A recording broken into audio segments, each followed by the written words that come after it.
Hello and welcome to another episode of The Racing Report. My name is Rob Peeters and I am your host for this awesome little half hour where we're going to talk all things motorsports. NASCAR was in Atlanta over the weekend. We had the trucks, the Xfinity Series, the Cup Series, a lot of different things to talk about there. There was some controversy, there was some drama, lots of different things to get into that we'll talk about coming up here on this show. We also had the first Supercars race of the season, so down under, if you were a night owl, you probably may or may not have caught some fantastic Supercars racing from Sydney. And then we've got the IndyCar season to look forward to. The 2025 IndyCar season begins this weekend at St. Petersburg. It's got a new broadcast partner in Fox. They've been promoting a lot of IndyCar content coming up ahead of this weekend's race. So before we get started, let's go ahead and go over some of the housekeeping. Remember, if you like this show, if you want to support it, please be sure to follow me on social media at rpeeters33. That's RPEETERS 33, and also be sure to subscribe to WTHR on YouTube and make sure you've got that WTHR Plus app installed on your smart TV so that you could watch brand new Racing Report episodes every time that they're released. All right, let's go ahead and talk about some of the Formula One news because we're a couple of weeks away now from the Formula One season opener in in Australia, and I wanted to say Melbourne, and I got those two mixed up. Anyway, we have a lot to talk about there because preseason testing is going on right now in Bahrain. We've already had car launches as well, and we've got some news to talk about. So let's go ahead and start with the first big piece is that former Williams F1 driver Logan Sargeant says he is quote-unquote stepping away from racing. Sargeant had joined IDEC or IDEC Sport in the European Le Mans Series for 2025, but then last week he announced that he was stepping away from racing, and we don't really know what the future holds for Logan Sargeant. Remember, he was a Formula One driver for Williams, one of the first American Formula One drivers since Scott Speed way back in 2006. So Sargeant basically, after he got fired from Williams, he did a test with Meyer Shank, and then he signed this deal to go run European Le Mans Series. But now I guess he's just kind of fallen out of love of racing and would like to do something else. I don't know. His brother Dalton Sargeant his NASCAR career didn't go maybe as well as he wanted. I hope Logan Sargent's not turning into a real estate agent, but then again, you never know. So wish him the best for Logan there, hoping that maybe we see him back in a race car here in the near future. Secondly, we talked about this last week, but now it's been confirmed, it's been finalized, the rule has been made. The FIA has officially announced that Monaco, this year's Monaco Grand Prix, will feature a mandatory 2 pit stops in the race. So you'll have to make at least 2 pit stops during the Monaco Grand Prix. Now, this has, again, been done to maybe spice up the race, maybe put in a little bit more strategy, hopefully encourage some more passing and overtaking, given the different compounds that might be on the track at any given time. We'll just have to see how this goes. Is this another attempt for Formula One to spice up the race in a gimmicky way? Maybe just a little bit, but then again, it's nothing compared to what NASCAR does. And speaking of the FIA and Formula One, FIA President Ben Sulayem this is very interesting.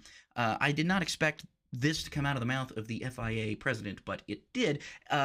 Mohammed Ben Sulayem has called for F1 to consider returning to V10 engines when the series switches to sustainable fuels beginning next year. So he's saying, well, hey, if we've got sustainable fuels, we've got hybrid technology, why can't we go back to the V10 era? Why can't we have Formula One cars scream down the straights again? Well, you probably could, but I mean, that's very unlikely. I mean, they've got these V6 hybrids that have been around here for now over a decade.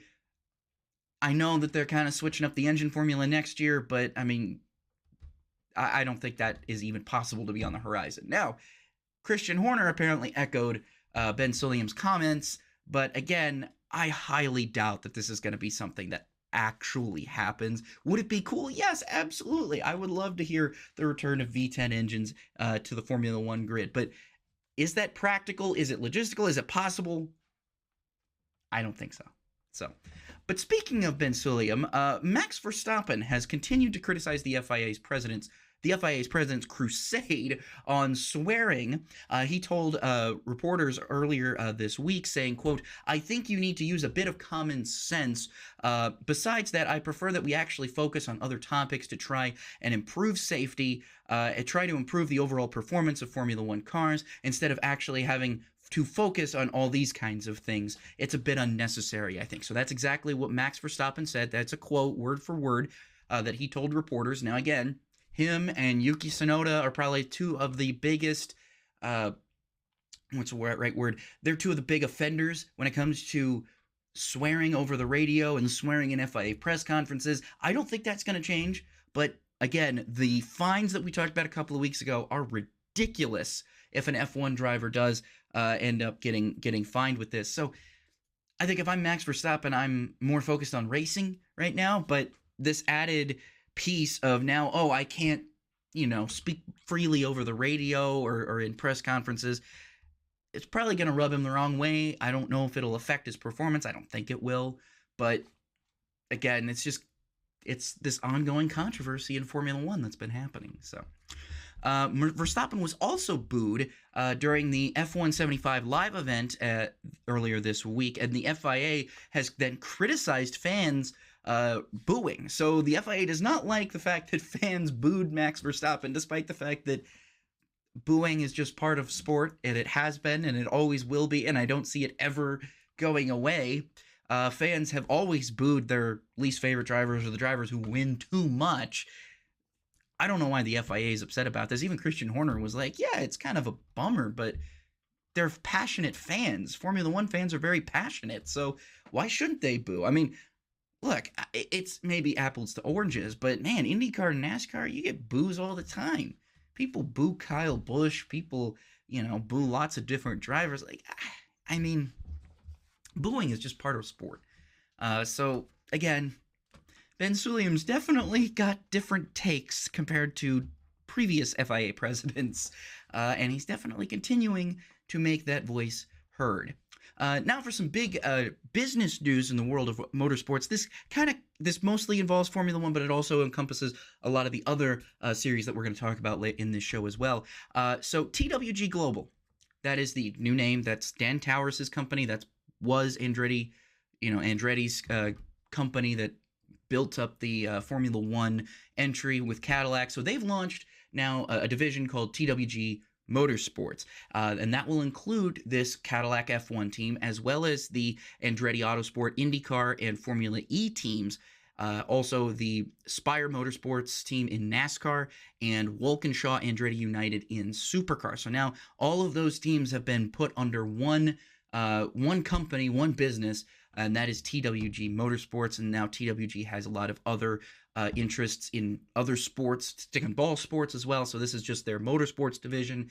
Dan Towers, of course, will continue to lead as the CEO there. Now, finally, let's talk about Formula One preseason testing, because Lando Norris was fastest in the first day of preseason testing on Wednesday, and then Kimi Antonelli was the fastest rookie with the 7th quickest time. Looking over here, I've got it right pulled up in front of me. George Russell was second fastest, followed by Max Verstappen, Charles Leclerc, Carlos Sainz, and Pierre Gasly. All the way then you get to Antonelli. Slowest, the Haas cars. Haas cars did not look very good in the first day of testing, but again, it is just testing. Don't take it too far. Take it with a grain of salt. When we get to Australia, and if Haas is still at the back of the grid, then maybe we can panic. But right now, it's probably not meant to panic. But Esteban Ocon and Ollie Behrman definitely not liking being down 19th and 20th on the grid after the first round of preseason testing. Everybody else, though, hey, Isaac Hadjar looking good, Gabriel Bortoletto looking good, Jack Doohan looking good. But Ollie Behrman, the slowest rookie, Kimi Antonelli, the fastest. Now let's move on into IndyCar news, because the IndyCar season does begin this weekend at St. Petersburg at noon on Fox. Penske Entertainment says that they have added $2.2 million to its overall expenditure on Leaders Circle contracts for the 2025 season. So teams in that Leaders Circle program will now have additional money that will hopefully be going into their pockets at the end of the season as part of that year-long participation, kind of charter agreement, essentially. And then next year, Conor Daly, says that a sponsor that would have brought about $3.5 million or even $2.5 million with him to Juncos Hollinger Racing has apparently fallen through, but Juncos Hollinger says that his seat is not under threat, so they expect Conor Daly to continue to likely run the full season. But here's something that's important to note is that a clause does exist in that contract that allows Juncos Hollinger Racing to place another funded driver in the number 78 if it's needed to satisfy the operational budget requirements. So basically that's saying if, hey, we're starting to, lose money here, we're starting to dip into the red, they have every right to pull Conor from the car and bring in a pay driver that would help balance their books. So, but again, Ricardo Juncos and Brad Hollinger say they're not really in a hurry to explore that option. They're going to see where how Daly does this year, and maybe if he brings additional sponsorships to the team over the course of the season. Now, here's something that's very controversial in the world of IndyCar, especially within the paddock. Maybe not so much within the fans, but definitely within the paddock, this is very, very controversial. So Penske Entertainment has placed two of its non-competitive executives in charge of new car development. Now, Jay Fry was primarily involved in this, but now since he's now no longer with the organization, it's now Doug Bowles that's taken over his role. But basically, the two executives that will be in charge are Mark Miles, CEO of Penske Entertainment, and COO of Penske Automotive Group, Rich Searing. Neither of those guys have ever built a car or really ever touched a race car before. And they are in charge of new car development. That they say they want to have ready by 2027, but realistically speaking, it might not be ready by 2028. Now, here's the other thing that is kind of crazy. Now, Marshall Pruitt of Racer has kind of hinted that Honda may be on its way out of IndyCar. And this, we'll talk about this later when we get to the NASCAR news, but this could play into some of the NASCAR manufacturer news, because it looks like Penske may want to go back to the spec engine and spec chassis series that existed in IndyCar from 2006 to 2011, mainly because, again, he owns Ilmor, which is the company that produces those Chevrolet branded engines that IndyCar runs. And if Honda's stepping out, obviously Penske stands to probably make a lot of money with those Ilmor interests if the series does indeed go to a single engine supplier. Again, all of this is still preliminary. We don't know if any of this is confirmed or not. We don't know if this is happening. But these are the heavy and hot rumors that IndyCar is going to have to address going into their season opener for 2025. Now, another thing that we need to talk about here is the last year's Rookie of the Year not having a ride in IndyCar. Linus Lundqvist says he released a social media statement on Wednesday saying that he had a quote-unquote multi-year deal to remain with Chip Ganassi Racing, but his contract was just terminated in January. Now, we talked about that on a previous racing report where we mentioned, hey, Chip Ganassi is going to be downsizing because this new IndyCar charter agreement basically says you can only have 3 full-time cars, so they were going to downsize anyway because they were running 5.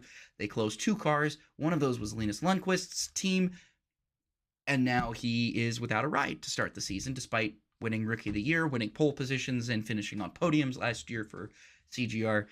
So he's obviously disappointed with that, but he does note that provisions in that CGR agreement when they terminated him, apparently he is hoping that those will help him land a competitive seat within IndyCar. He's looking at other racing options, but he says he would ideally like to stay at IndyCar. So he says he's going to be at the St. Petersburg Grand Prix this weekend, just not in a race car, which is very unfortunate for him. Very good, very talented driver. Hopefully he's able to land somewhere in the IndyCar grid in the future. Now, let's move on to some NASCAR news, because NASCAR's got a lot of controversy that we're going to talk about later on in the show. But for right now, let's go ahead and just dive into the news. The Athletic is reporting that Dodge is indeed eyeing a return to NASCAR in the Craftsman Truck Series as soon as the 2026 season. NASCAR is currently reviewing the application and is expected to announce their decision soon. People with knowledge of the discussion said Dodge is returning with the intent to eventually put a full Cup program together in either 2027 or 2028. So with this Dodge news, this announcement is expected at some point in the future if it gets approved. And then apparently, according to Adam Stern of the SBJ, he says that Honda also remains in talks with NASCAR to see if it too could join the series in the near future. So remember, we just talked about what Honda might be doing within their IndyCar program, might be getting out, could be establishing a NASCAR program. Again, these are still just rumors. These are not confirmed, but they are gaining steam with each passing day. So make sure we'll keep you updated on the racing report every time we get a new piece of information about a possible fourth manufacturer in NASCAR and what IndyCar plans to do with this engine suppliers going forward. Now, next piece of NASCAR news here. Corey Heim has signed a development deal with 2311 Racing that will see him run select events in 2025 in a fourth car, because remember, they got that third car for Radley Herbst now. Now he's going to be riding a fourth car, so we'll have a fourth part-time entry for 2311. He will also continue to serve as 2311 Racing's test and reserve driver, and additionally, 2311 will support Heim as he runs select Xfinity Series races with Sam Hunt Racing coming up later this year. And, of course, he's going to stay trying to fight for a Truck Series championship in the Truck Series this year with Tricon Garage, but definitely bright things ahead for Corey Heim. Now, let's talk about the Clash. 5 people familiar with the situation called Bowman Gray Stadium, the favorite to land the Clash once again in 2026, even though NASCAR has been considering taking the Clash elsewhere. Right now, it seems like we're going to stay at Bowman Gray for next year, and I think that's a good idea. I think that race was good. I think it was good for the sport. I think it was good for the community, and I'm hoping to see more positive things come out regarding that. Now, final piece of NASCAR news before we take a break. Riley Herbst is going to return to Joe Gibbs Racing in the Xfinity Series, driving the team's number 19 car in a select number of races this season, beginning this weekend at Circuit of the Americas. So Riley Herbst getting extra seat time as he runs for Rookie of the Year in the NASCAR Cup Series. Now, we have to take a break real quick, but when we come back, we're going to recap the races that took place for NASCAR at Atlanta, and we're also going to recap some thrilling supercars races from Sydney Motorsports Park down under. So don't go anywhere. You're watching The Racing Report. And welcome back to another episode of The Racing Report. If you just joined us, we just recapped some of the news and notes in the world of Formula One, IndyCar, NASCAR. Now we're going to talk about the races that happened this weekend in the NASCAR Cup, Xfinity, and Truck Series. So we'll start off with the Truck Series. Truck Series, first race of the weekend. Fantastic race, honestly. And again, the thing about Atlanta that's really cool, we talked about this a little bit last week, is how its worn surface has kind of created a more old school style of super speedway racing. And I think that was very obvious and very present in the Truck Series race this weekend. If you watch that Truck Series race, I mean, it was thrilling. It was fantastic. The broadcast left quite a bit to be desired, but we won't get into that right now.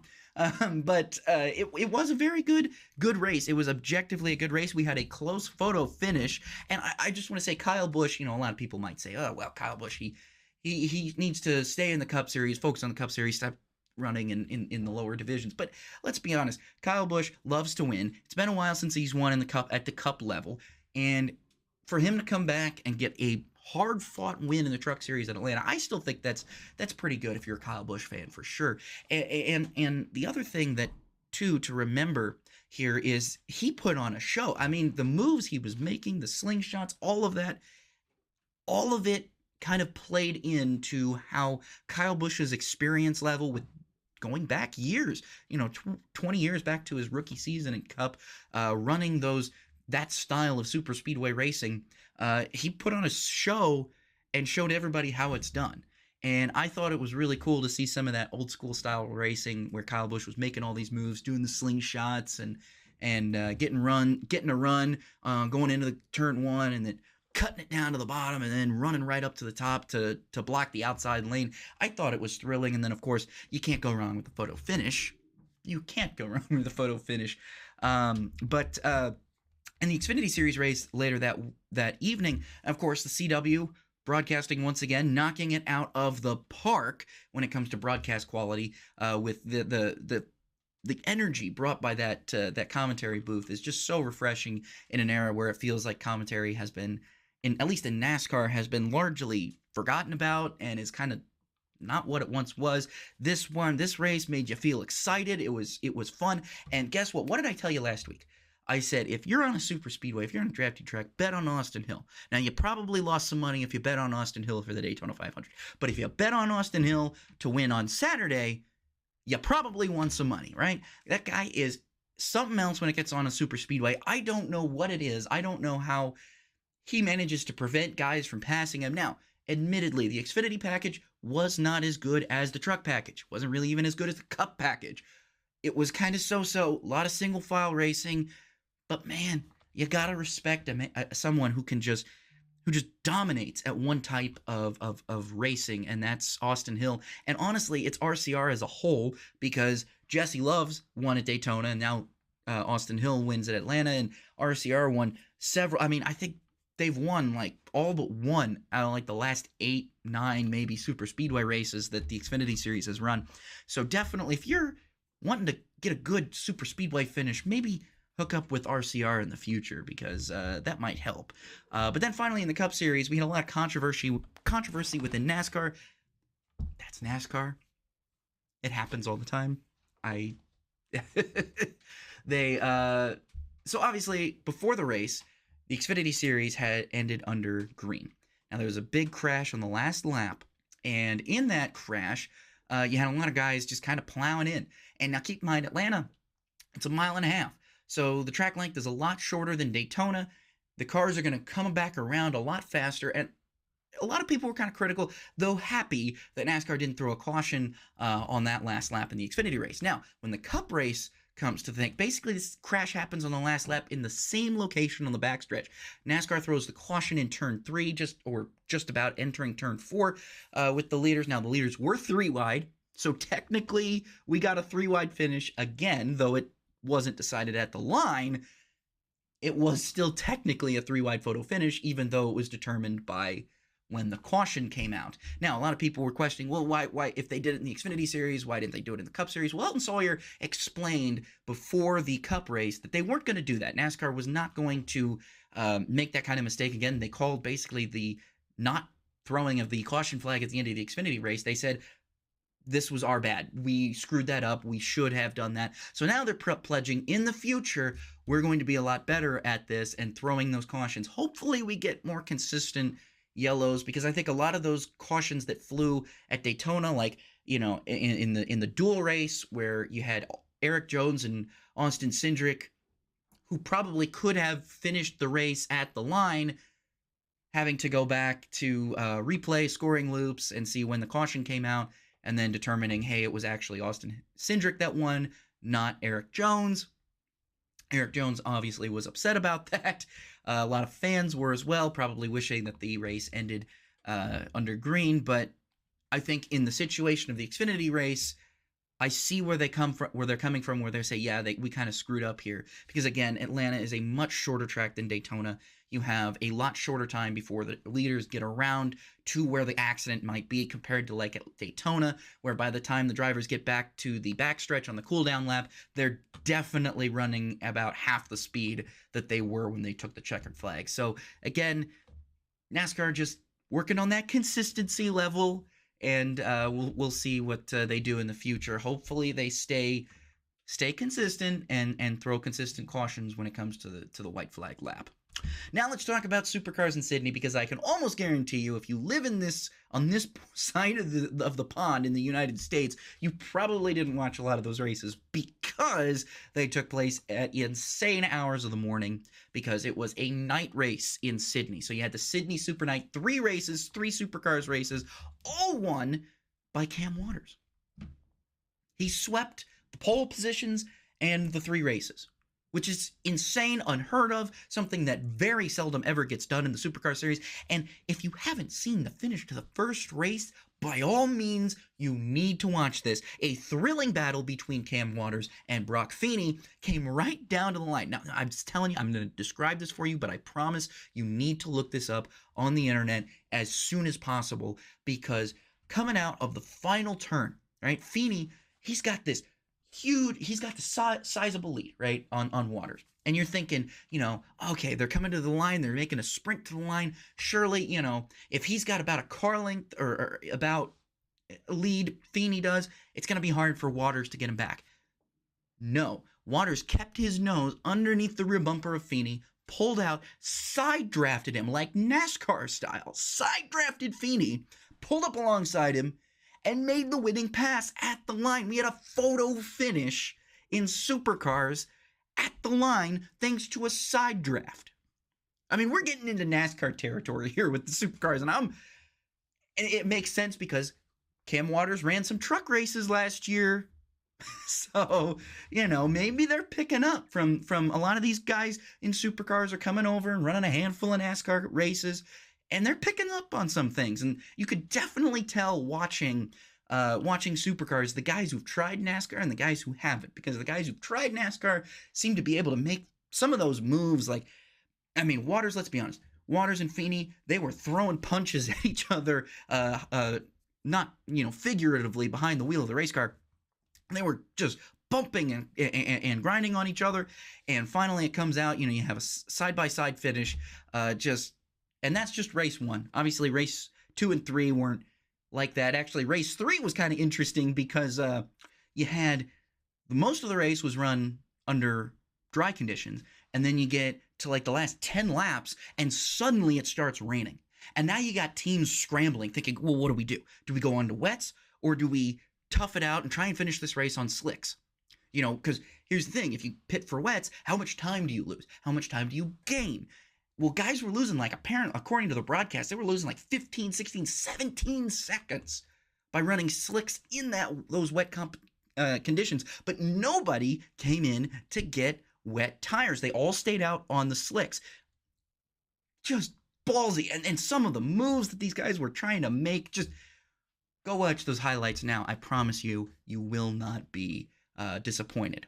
Now, we got to take another break, but when we come back, we're going to preview all the races that are coming up this weekend, and we're also going to take a look at some of the other races that are on the motorsports calendar coming up. So don't go anywhere. You are watching The Racing Report. And welcome back to The Racing Report. We're about to finish up the show here, but before we do, here's what's coming up in the motorsports calendar. So, NASCAR is at Circuit of the Americas this weekend with the Cup and Xfinity Series. Remember, the Truck Series is not going there this year, and they are using the shortened course. So, we just got done talking about Supercars. If you remember, over 10 years ago when the Supercars came to the United States for the first time ever and ran at Circuit of the Americas, they were running this shortened course where they kind of cut off the backstretch and they don't at the end of the S's and kind of go into the back half of the track. So that's what NASCAR is going to be running. A lot of people kind of questioning where the passing zones are, especially with this next gen car. How good is passing going to be? I don't know. We're going to have to see. I probably expect a little bit better racing in the Xfinity Series race than I do the Cup race. But again, who knows? All to be up to, we'll see what happens. Obviously, Connor Daly making his Cup Series debut this weekend in the Cup Series at Circuit of the Americas. He'll be driving the number 87 Red Bull sponsored car for Trackhouse Racing in a 4th Trackhouse Racing entry. Shane Van Gisbergen will also be driving a number 88 Red Bull sponsored car, so kind of cool to see Red Bull back in NASCAR after such a long hiatus since 2011, the end of the 2011 season, since we've seen a Red Bull sponsored car, and it comes back with a former Red Bull Racing Australia driver in Shane Van Gisbergen. Now, also this weekend, we've got the IndyCar Series coming back. We've got their first races in St. Petersburg. That'll be on Fox at noon. We do know who the pit reporters are going to be. So the main call is going to be Will Buxton, James Hinchcliffe, Townsend Bell. And then on pit road, we will have Kevin Lee. We will have Jack Harvey, you remember, he's only got an Indy 500 ride so far lined up. So he's going to be doing some pit reporting work. And then Georgia Henenberry, who you may have seen on various ARCA broadcasts as well as the NHRA broadcasts on Fox. So a decent lineup of pit reporters and a very good booth. So we'll see. Obviously, Fox has been hyping up the IndyCar Series for so long. And you know what else? On Sunday, it's going to go right in. You're going to have a lot of racing to watch on Fox. It's going to start with the IndyCar Series at noon. As soon as the IndyCar Series wraps up, then it's going to kick right on over to the Cup Series race at Circuit of the Americas around 3:30.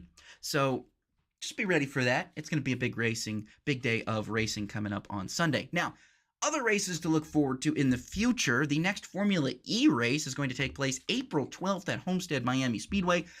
I'm looking forward to that. I can't wait to see what these cars do on that course. I've always liked the Homestead Miami Speedway's infield road course. I always thought that was really cool back when they used to run it during the Grand Am days, and they used to test IndyCar there. They still run a handful of like Road to Indy and maybe some little like Formula Regional America races there on that road course. But I'm curious to see what the electric cars do out there at the Homestead Miami Speedway. But that's coming up. That's in 2 months. So April 12th is when that comes back. But in 2 weeks' time, we've got the 12 Hours of Sebring coming up on March 15th. Also, the NASCAR Truck Series, who is off this weekend, they will come back on March 15th for the Las Vegas race coming up. And then the next Supercars race is also coming up. It's going to share the same weekend as the Formula One Australian Grand Prix. So F1 Australian Grand Prix is set for March 16th. The Supercars Melbourne Super Sprint is going to be set for March 13th through 16th. And remember, here's something that you might need to keep in mind for the future. If you do watch Supercars on SuperView, this race will not be available to stream because the FIA, the FOM, Formula One Management, restricts the streaming rights for Supercars because it is technically a Formula One event. It gets all, it's legal jargon, it's hard to explain, but basically the point is you can't exactly watch the Supercars race at Melbourne legally, so just be aware of that. Anyway, that is it for this episode of the Racing Report. Thank you guys so much for tuning in today, and we look forward to talking with you next week. Remember to check out our interview with Greenwood's own Brayton Laster. That can be viewed on demand anytime you want on WTHR Plus for your smart TV devices. So my name is Rob Peeters, and if you like this show, make sure to subscribe and to follow me at rpeters33, and I will see you guys next week for another episode of the Racing Report.